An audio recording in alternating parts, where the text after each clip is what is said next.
can get pulled over by a police officer and be convicted of a crime just by his statement alone. Not a video, not an audio.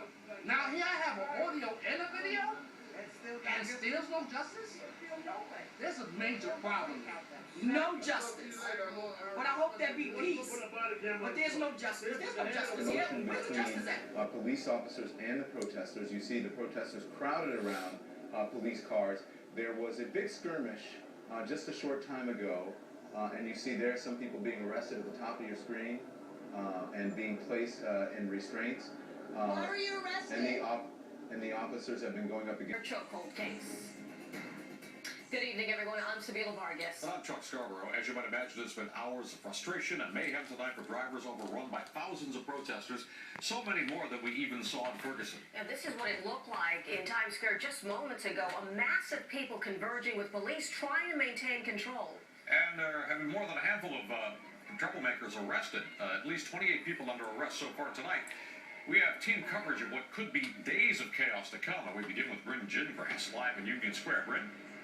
Chuck and Sabila, it's actually quiet right now in Union Square, but we've seen protesters coming through here several times tonight, and as you guys just mentioned, there are still pockets of protesters all across the city. At one point, we heard them screaming, "Shut this city down," and I can tell you that thousands of them, that's exactly what they were trying to do. A bird's-eye view over Foley Square in Lower Manhattan shows just how big this group of protesters became. It's huge. Seen anything this big before? No, I haven't. This is really unique. They multiplied tonight, reaching into the several thousands. Did you march yesterday? No. Gaining supporters. Scattered through the streets demanding their voices be heard. Good evening, I'm Christine Johnson. And I'm Maurice. Hubo un enfrentamiento entre policías y manifestantes, por lo tanto se produjeron estos arrestos, porque los policías decían que el tránsito tenía que continuar y que aquel que impidiera el tránsito pues lo iban a arrestar. Y efectivamente fueron arrestados decenas de personas aquí que impidieron que el tránsito continuara y fluyera con normalidad. Como dije anteriormente, miles marcharon por las calles de Manhattan con pancartas y gritando a una sola voz: justicia. Coreaban: sin justicia no hay paz.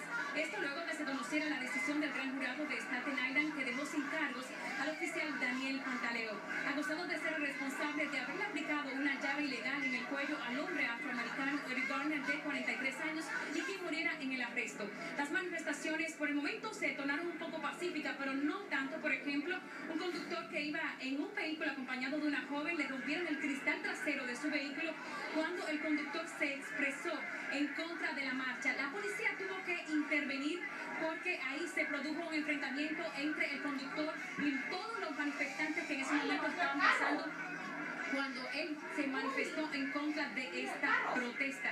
De igual manera también se produjeron varios arrestos en otros lugares. Las marchas se suscitaron en varios lugares. En el Holland Tunnel, que la policía impidió que bloquearan el Holland Tunnel, y en el Evidence released today into why the jury decided not to indict New York cop Daniel Pantaleo. Everybody.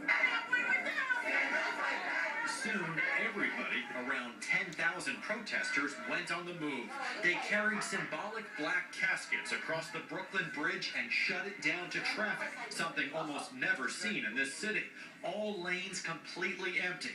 And for the second night in a row, protesters flooded the West Side Highway, this time downtown. Some blocked traffic by lying on the street. Police used orange netting to corral the crowd. A formation of police scooters pushed back the protesters. At the Staten Island ferry terminal at Bowling Green, the rally took a violent turn when protesters attempted to punch cops, several arrested and taken away in handcuffs.